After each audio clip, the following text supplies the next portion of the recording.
दोस्तों एक छात्र ने खान सर की एक रील मुझे भेजी। 50% हो गया 75% कौन कौन कहां पता ही नहीं चलता क्या हो गया अभी उड़ान नहीं मारते जैसे हां अरे 50 नहीं से मारते और उसमें ये था कि उनको मजाकिया शोभा में वो बोलते हैं कि हमें बिंदी, चंद्र बिंदी या ये जो होता है, ये क्या होता है, इसके बारे में उनको नहीं समझ में आ रहा था।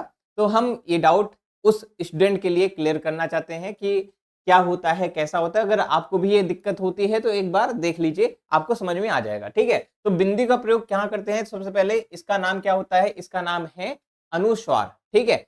अयोगवाह का पार्ट होता है, अयोगवाह 2 होते हैं, अनुस्वार और विसर्ग। ये क्या है? अनुस्वार है। और ये क्या है? अनुनासिक है, ठीक है? ये क्या है? अनुस्वार और ये क्या है? अनुनासिक। इसका प्रयोग हम लोग करते हैं पंचमाक्षर के तौर पर। पंचमाक्षर, ठीक है? पंचमाक्षर का मतलब होता है पांचवा अक्षर, ठीक है? पांचवा अक्षर। तो पांचवा अक्षर मतलब कैसे?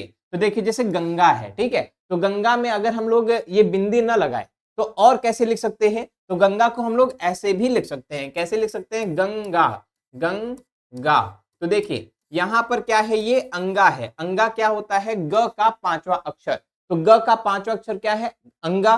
तो अंगा का यहां पर पांचवा अक्षर लग गया। या तो ये से लिख लेंगे या तो ऐसे लिख लेंगे। इसी प्रकार से जैसे हिंदी लिखते हैं तो कुछ बच्चे ऐसे हिंदी लिखते हैं और कुछ बच्चे ऐसे हिंदी लिखते हैं। तो इसमें से कौन सा सही है? तो ये दोनों सही है। यहाँ पे हिंदी में मतलब यहाँ पे जो बिंदी लगी है ये पंचमाक्षर है, पंचमाक्षर को दर्शाते हैं। यहाँ पर द है ना, तो द का पांचवा अक्षर क्या होगा? तो द का पांचवा अक्षर क्या होता है? वे होता है न।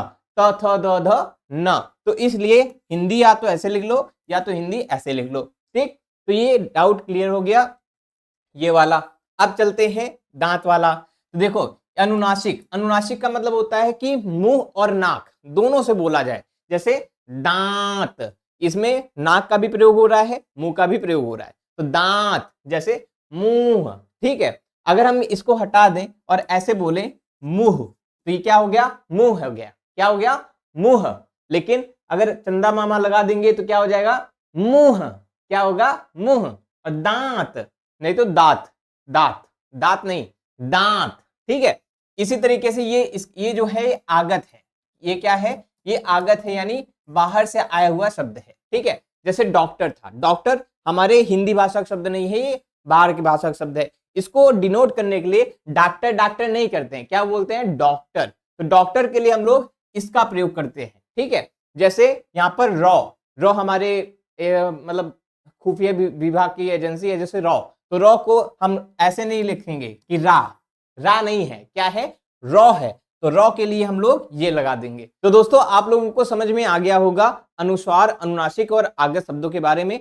और ये पूरी तरीके से साइंटिफिक है ना? अपने जो स्वर तंत्र है उस पर काम करती है, साइंटिफिक तरीके से काम करती है और बहुत ही वैज्ञानिक भाषा है। हिंदी हमारी बहुत ही वैज्ञानिक भाषा है, इसको समझने का विषय है। और किसी को कोई डाउट हो तो कमेंट करके पूछ सकता है, या कोई और भी डाउट अगर आ रहा है या कुछ नहीं समझ में आ रहा है तो वो भी पूछ सकते हैं कि क्या यहाँ पे क्या होगा, यहाँ पे क्या हो सकता है, ठीक है? मैं डाउट क्लियर करने के लिए कोशिश करूंगा, ठीक है? तब तक के लिए नमस्कार, जय हिंद।